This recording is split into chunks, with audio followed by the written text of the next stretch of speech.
Good afternoon, Year 7s. My name is Angelo Vallis, and I'm your teacher. Today we're going to go through the topic of the water cycle. It's a great day to explain the water cycle today because we've had all stages occur. There's 6 main stages in the water cycle, starting with precipitation, which we also know as rain. You can actually see we've had rain today because there is puddles. Just have a look on the road. Stage 2, surface runoff. This occurs in 2 types: rivers on top of the ground, and surface runoff in the underground water systems. This goes to our 3rd stage of accumulation. Now, water accumulates, has to go somewhere. This is in lakes, and the major one, the oceans. Stage 4 is evaporation. Water evaporates from the oceans and the lakes and goes into our stage 6, which we will go to. Stage 5, transpiration. Now if we go over here, transpiration is water evaporating from plants, trees. So they're actually quite a major part in the water cycle. And our 6th stage, condensation, which we can see today. Let's have a look over here. You can see some dark greyish things. We know them as clouds. So condensation is cloud formation. So, we're going to go back inside. We're going to have a further look into the detailed stages and we'll have a look. The water cycle.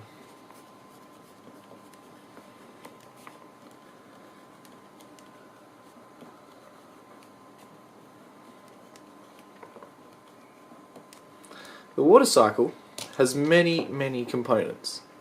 1, the land.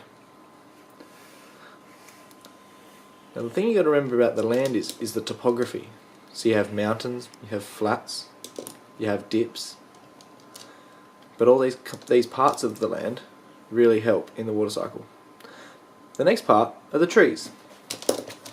Trees, plants, grass, all have a valid role in the water cycle.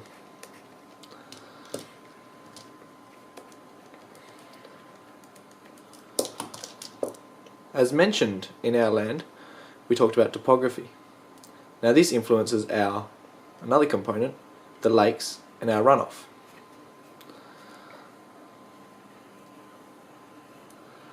Lakes, river systems, underground water systems all help with the water cycle.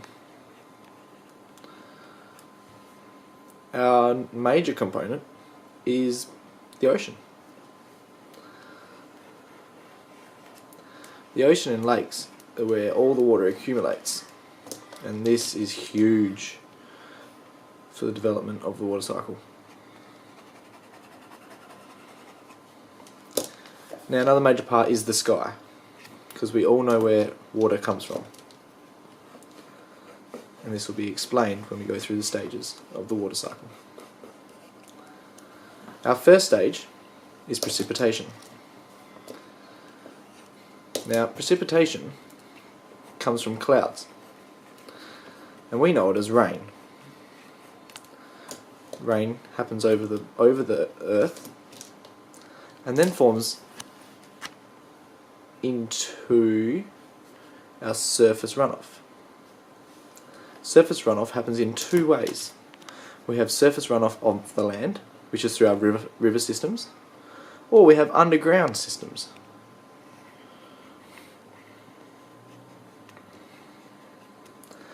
Our 3rd stage is transpiration. When we said trees, grass, plants all have a vital role, we were talking about how water evaporates during photosynthesis from trees and plants and goes into the sky. Now, the water, when it is in our surface runoff stage, has to go somewhere. And this goes to our accumulation points, the ocean and lakes. So once these places have accumulated, they have a massive stage, which is evaporation. Evaporation and transpiration are very similar. just where the water source is different. Once these water sources have been evaporated or transpired, they go into the clouds, which we call condensation. So in simple terms, this is just cloud formation. Once there is enough water, it goes back to our first stage and it becomes precipitation again. So in a basic sense, we see, water on the surface in the ocean. It is evaporated or transpired, goes up into the clouds in condensation, forms clouds, then it comes down in the form of precipitation. So it is quite a simple cycle, and it happens very often, but we just don't realise it.